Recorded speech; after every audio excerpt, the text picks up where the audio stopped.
This episode is brought to you by Great Northern Viking Festival. It's not just a festival, it's a feeling. Great Northern Viking Festival is where adventure comes alive, where the spirit of the North brings people together for something unforgettable. We're sounding the horn and calling out for all volunteers, partners, and sponsorship. Step in and start your saga. www.greatnorthernvikingfestival.com is where you can find all information on tickets and sponsorship and volunteering opportunities. All of our social medias are also Great Northern Viking Festival. There's a moment just before it becomes undeniable, when everything still looks almost normal. The light is just a little weaker. The shadows are just a little faded. The air is just a little colder than it should be. You tell yourself, that's nothing to worry about. You keep working, you keep moving, until the darkness arrives. Not in the evening, not figuratively, real and total darkness in the middle of the day. You look up and you wonder if something has swallowed the sun. Could it be? Has the wolf arrived to devour the sun? And that's when you see it. The sun is a shadow of itself, and only the faintest edges remain. The center is black as the darkest night. Surely this is it. The end has begun. Or worse, it hasn't, and now the world is plunged into eternal darkness. We like to think the sky is predictable, that it follows rules, that it stays in its place, that no matter what happens on the ground, the heavens remain untouched. But what happens when a people whose scientific discoveries don't allow them to articulate a factual response to what is happening above? What did Vikings think about the signs in the heavens? Because as we know, every so often the sky introduces something out of the ordinary. Sometimes it's a streak of light. Sometimes it's a ball of fire flying overhead. At night, in the northern regions, the heavens themselves glow with color and begin to move. And then sometimes the sun disappears in the middle of the day. When those anomalies took place, what did the people of the Viking Age believe? In this episode, we're stepping into those moments when the sky turned strange. We'll explore what it all meant to them, a total solar eclipse, meteors, those brief streaks of light, and meteors that enter the atmosphere in the form of a blazing ball of fire as they would tear through the sky. These were seen as anything but random. And what did the northern lights mean to the Vikings? Those lights that dance across the sky. What did it signify to them? This isn't just about what they saw. It's about how they understood them, what they believed was coming, and what they feared. The sky was calm when it happened, too calm. The kind of stillness that makes men restless, not relaxed. Oars rested, sails hung slack. The ship drifted forward like it had forgotten where it was going. Eirik sat near the stern, one hand wrapped around the worn wooden railing. Salt dried on his beard, blood, someone else's, still dark on the edge of his sleeve. They had done well. Silver, clothes, a blade that was finer than anything forged at home. The kind of raid men speak of for years. The kind that feels like victory. But the sea had gone quiet. Their arrival back home would have to wait. Then, from the east, a glow appeared in the sky. From the deck, someone pointed it out. Eirik and the others looked. Fire in the sky, someone yelled. It was coming towards them. One of the young men laughed. Oh, this can't be a good sign. No one joined him. Eirik's eyes followed where it had been. Everyone was trying to make sense of what they were seeing. This means only one thing, muttered Halldor. What does it mean? No one responded because the fireball had just split into a half-dozen separate balls of fire as it passed directly overhead. Each distinct trail of fire ended somewhere in the sea when it was all over. It was that lousy demon from Muspelheim. The skalds say the demon will fling fire over the earth and burn the whole world. Well, he missed because the fire landed in the water. Well, maybe he's trying to wake the old serpent beneath the sea. He's going to kill Thor at Ragnarok. Eirik said nothing for the moment. His jaw tightened.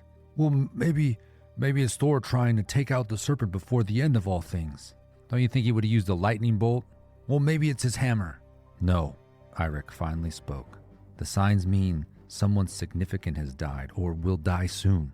Well, there were 6. I counted them. Then 6 will die, Eirik said in a solemn tone. 6 of us? Haldor questioned. At least it won't be you. You're not that significant. As someone put his hand on Haldor's back, the ship erupted in laughter and broke the building tension. Eirik continued. These signs indicate when something important has happened. It could be that the King of Wessex has passed. Rumor has it he's ill. Glory to Guthrum, someone shouted. Or what if it's Ivar or Uba, Haldor said in an uneasy voice. Or both, Eirik added. The stories and the explanations continued. Each man chose the version they liked best to explain what they had witnessed. They talked more about the fire in the sky than the raid or the loot they acquired. They reached their home shore 2 days later. Eirik's wife met him, her face painted with relief. His son stood taller than when he had left. The fields he had planted early that spring stretched gold behind him. Eirik observed and commented, almost ready. 2 more weeks if the weather holds. Eirik walked the land alone that evening, along the fields, around the pastures. This was the other life. No blades, no armor, no blood. Real life. Surviving off the land. It had its own kind of tension and obstacles to overcome. Eirik looked up at the clear sky. Stars hung fixed, as they should. They were set. They were placed, unmoving. He found the North Star, and he began navigating in his mind to all the places he had been. In that moment, a streak of light darted across the sky, and then another. Eirik thought, 2 stars let loose from their place in the sky? What does it mean? He thought back to the conversation on the ship and what the people thought it might point to. But before he could come to the conclusion himself, he noticed a faint green hue suspended in the sky above. It began as a faint thread, barely there. He would have missed it if it weren't for the shooting stars across the blackness. A green line stretched thin across the night. Eirik stared and watched. It moved just slightly, then again. It grew thicker, brighter, more defined. The sky began to shift. It was moving like a banner in the wind. The light bent and folded, spreading across the heavens. Eirik felt it in his chest.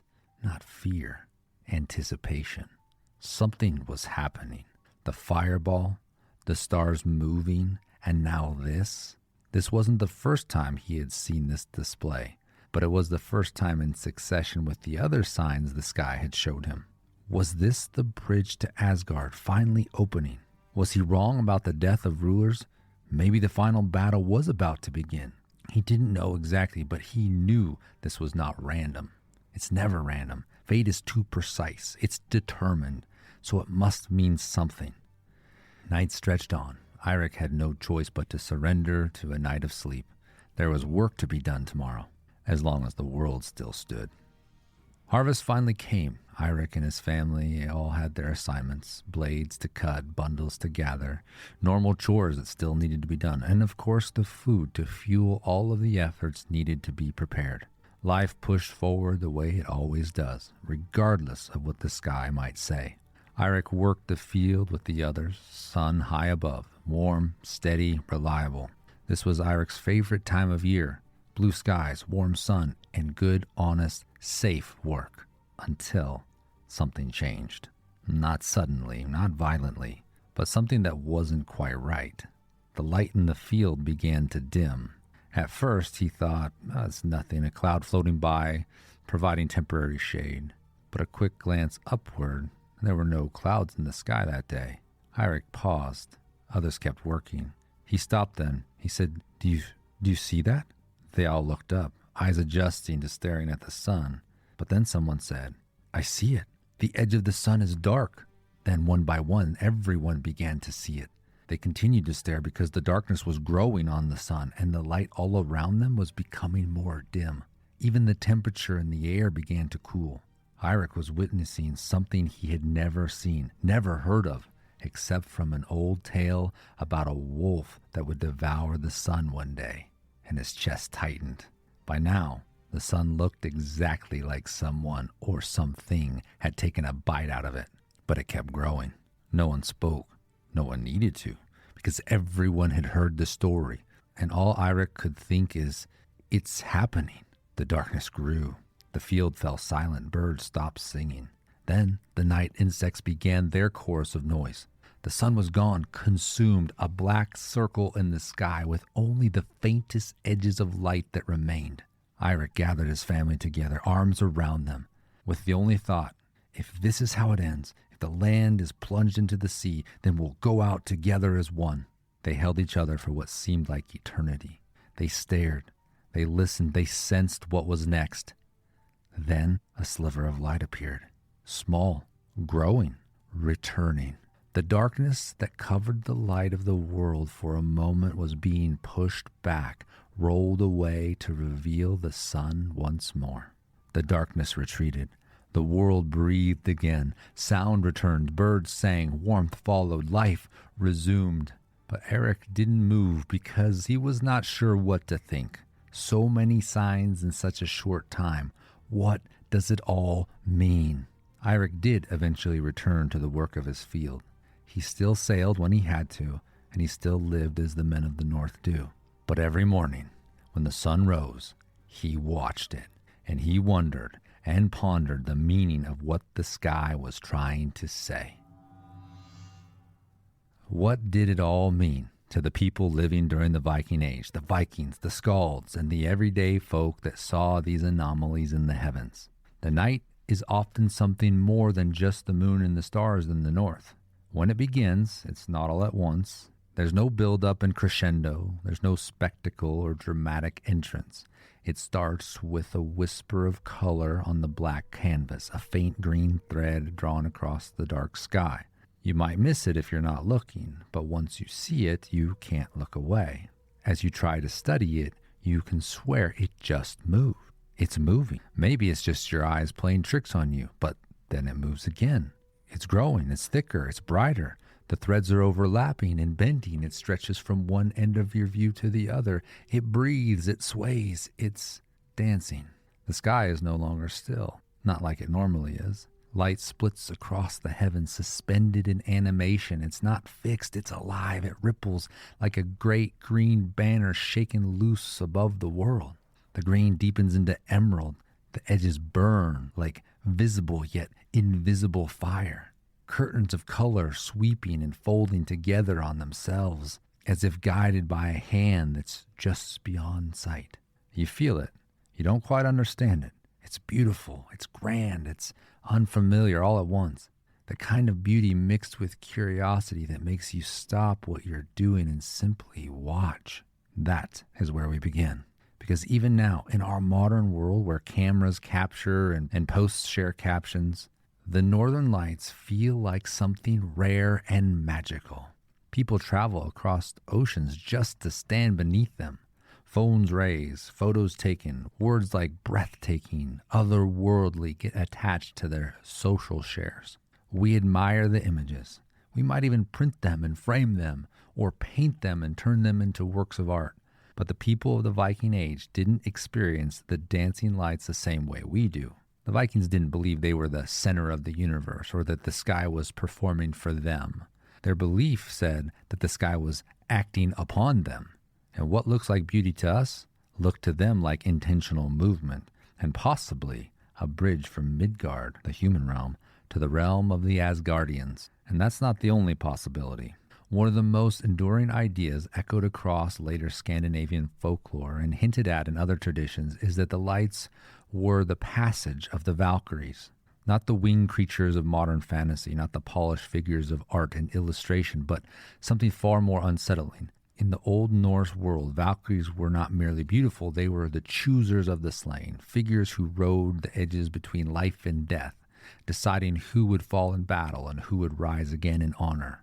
They were described as radiant, but also fierce, weavers of fate, deeply tied to war and a person's destiny. In the texts like the Poetic Edda, we catch a glimpse of them, riders in the sky, bearers of fate, women whose presence marked the boundaries between this world and the next. So when the heavens themselves began to move with light riding across the sky like something in motion, the sky wasn't dancing. It was a ripple of Valkyries entering and exiting the human realm. That's not the only explanation. In fact, there are two more. There are latter traditions, particularly in Scandinavia and Finnish folklore, that describe the lights as reflecting from armor shields, the glint of metal, the shimmering of blades, as if somewhere above the world warriors in Valhalla, preparing, perhaps getting ready to serve Odin in the final battle, The lights were the warriors riding, preparing, practicing, maneuvering, and getting ready for Ragnarok. There's also the story of the fox fires that say a magical fox runs across the snow with a tail that sparks fires in the sky. And then, of course, there's the Bifrost. During the Viking Age, this was not a metaphor, not a symbol in the modern sense.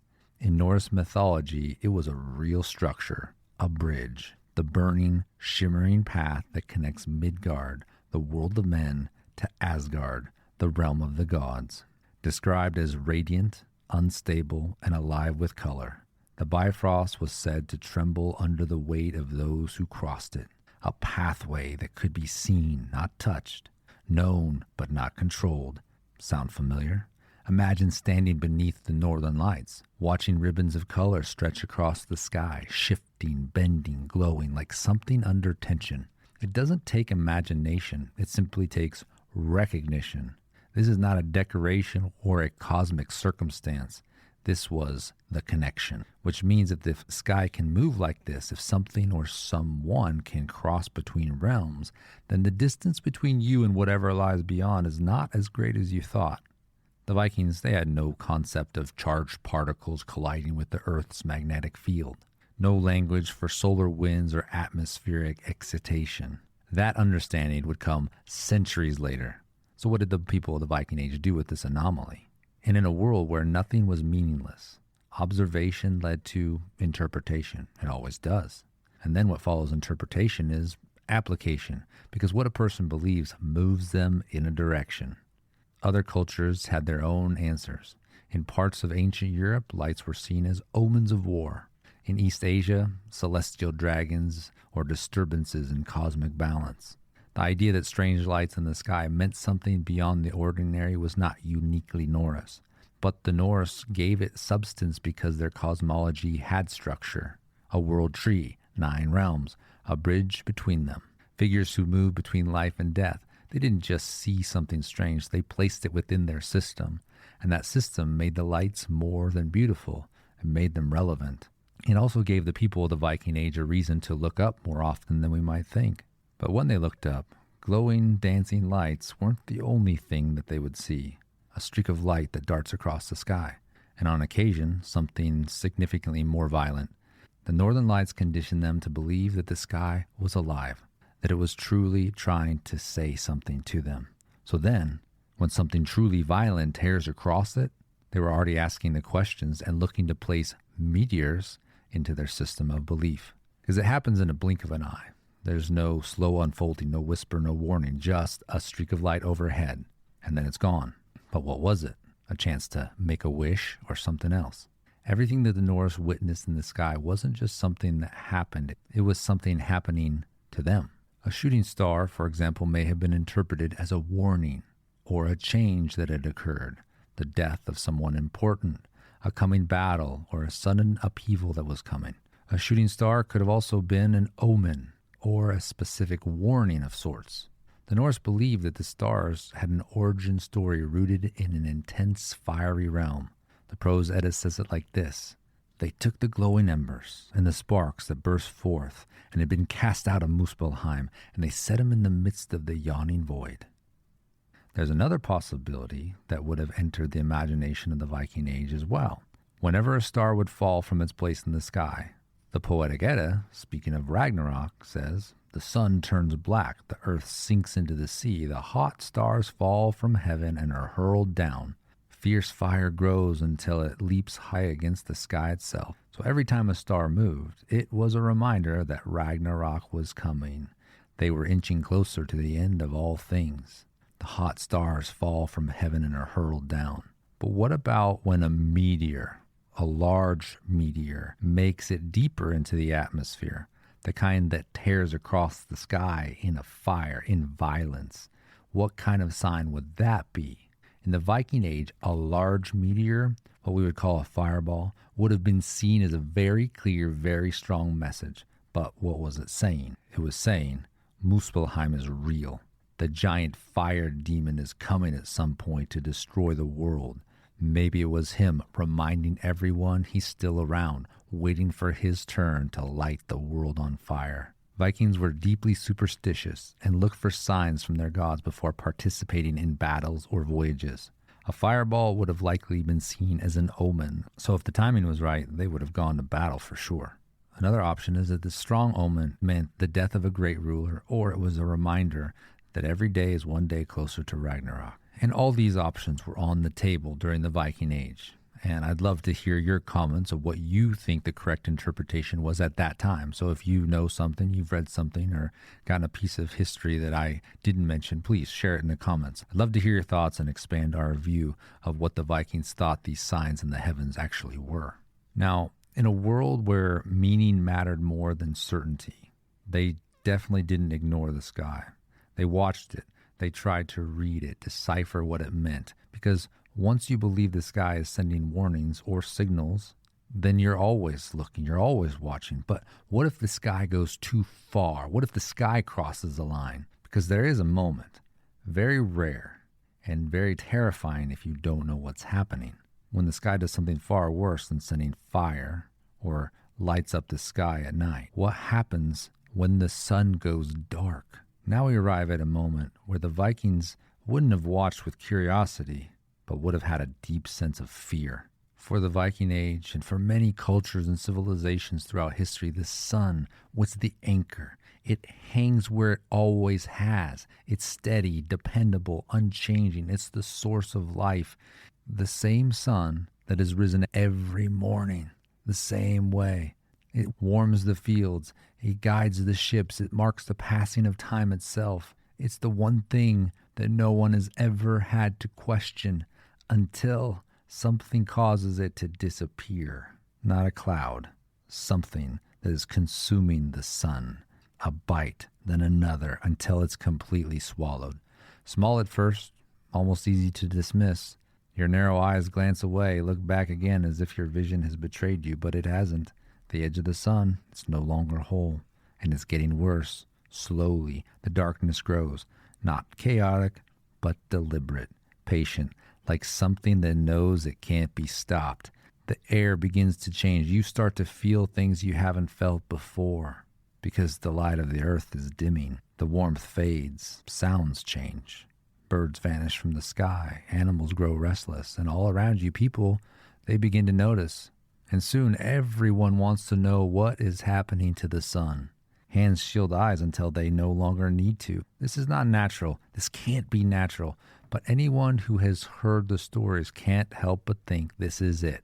And if you lived in the Viking Age, you had heard it before, not as a possibility, as a certainty, that there are wolves, 2 of them, not of this world, not from the forest or the mountains, wolves that run through the sky itself, brothers, one who hunts the sun and the other who hunts the moon. From the Prose Edda, we're told plainly, there are 2 wolves. He that chases the sun is called Skoll. He will catch her, and that will be her death. During the Viking Age, this was not a myth to entertain. This was the future that everyone expected. And now, you're watching it happen. The darkness deepens. Half the sun is gone. Then more. The world dims into something unnatural. Then this is it. The beginning of the end. The moment the story stops being a story and becomes a reality. You look up again.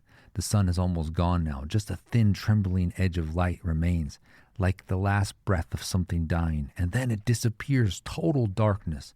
The sky, once the most dependable thing in your world, has failed. For a few impossible moments, everything hangs in silence, and every person standing beneath it is thinking the same thing. What if it doesn't come back? Because they already know how it ends. From the Poetic Edda, in the prophecy of Ragnarok, the sun turns black. The earth sinks into the sea. The stars vanish from the sky. The wolf has caught the sun. The order of the world is breaking, and if it continues, everything follows. Fire, chaos, the fall of gods, the end of all things. But then a sliver of light reappears. From the edge of the sun, darkness begins to retreat, slowly at first, and then faster, and light spills back into the world as if nothing had happened. Birds return, the air warms, the world resumes. But something's changed. This is not a sign, not like the lights that move, not like the fire that streaks by. This was something else, something heavier, something final. This was a glimpse, a moment where the future broke through the present just long enough for you to see it. And once you've seen that, you don't look at the sun the same way again. Now, a total solar eclipse, it only lasts 2 to 4 minutes, depending on where you're viewing. It was definitely a significant event since the prophecies describe something like a permanent eclipse of the sun. Keep in mind that a total solar eclipse is extremely rare.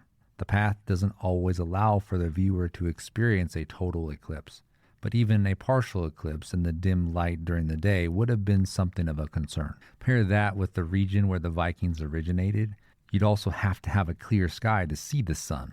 Clear skies are not a given in that part of the world. And get this, no more than 6 of these events happened during the Viking Age. That is, if we anchor the start of the Viking Age at the raid of Lindisfarne in 793, and then the conclusion at the Battle of Stamford Bridge in 1066. In that window, only 6 events occurred, so not many people would have witnessed such a spectacle. But there is a good chance that they did, or at least partial eclipses. And here's what makes it so powerful. We know what it is. We can explain it. We can even predict it down to the second.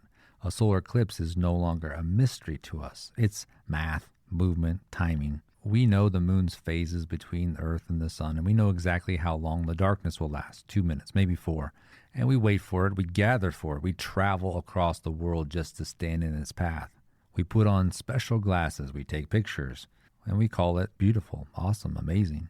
But if we're honest, if we really step into the moment, even now, there's something in us that still feels, that's different. A subtle unease.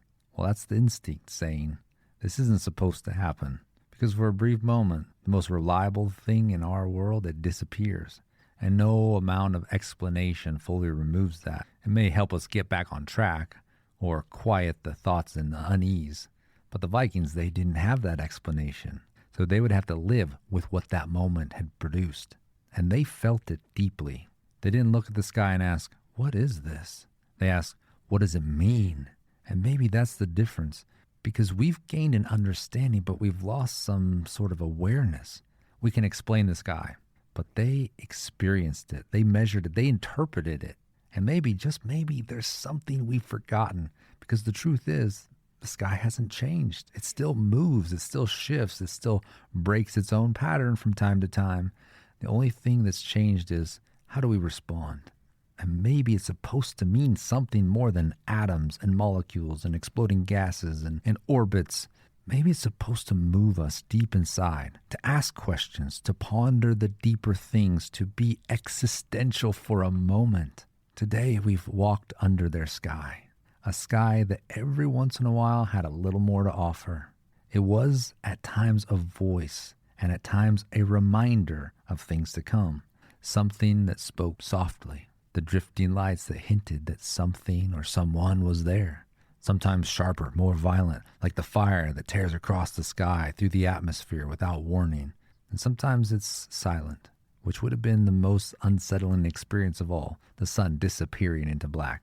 The weight they would have felt before it returned, it's hard to imagine. To the Vikings, there were no disconnected events. They were all part of a story, their beliefs in how the world was. They didn't understand the sky in modern terms, so they believed it all meant something. We can explain it. We can map it, measure it, predict it, and in so doing, we've made it smaller, safer, and it silences that voice, the voice of wonder and awe. But maybe we should for a moment tap into what the ancients thought, that the sky still matters. So the next time we look up and we see something special, maybe consider it a gift. A painting of an artist whose sky is the canvas, and he painted it just for you in that exact moment. Enjoy it. Sense the depth behind it. Use those moments to ponder deep thoughts, not explain them away in scientific terms, but consider. Be in awe. See the beauty. The Vikings, they didn't ignore the feeling. They leaned into it. They may have even written stories to explain them. They asked questions, they searched for meaning, they paid attention because to them the sky was not just above them. It was proof that there was more out there than just a short existence on Earth. If this episode helped you understand the Viking Age better and see the sky above you a little different, share it with someone who needs to look up again and recapture the wonder of our world. And if you want more stories from the Viking Age, make sure you subscribe. I want to personally thank Sam for the inspiration to this episode. If you've ever thought of an episode idea, I'd love to hear it. Just do what Sam did. Send an email to vikinglegacyandlore@gmail.com. Share your idea for the next episode. Thank you for being part of this Viking community. The journey has only just begun. So until next time, be bold, be strong, and awaken the Viking in you. Thank you for listening to this episode, and make sure you check out Great Northern Viking Festival for an opportunity to bring your own saga to life.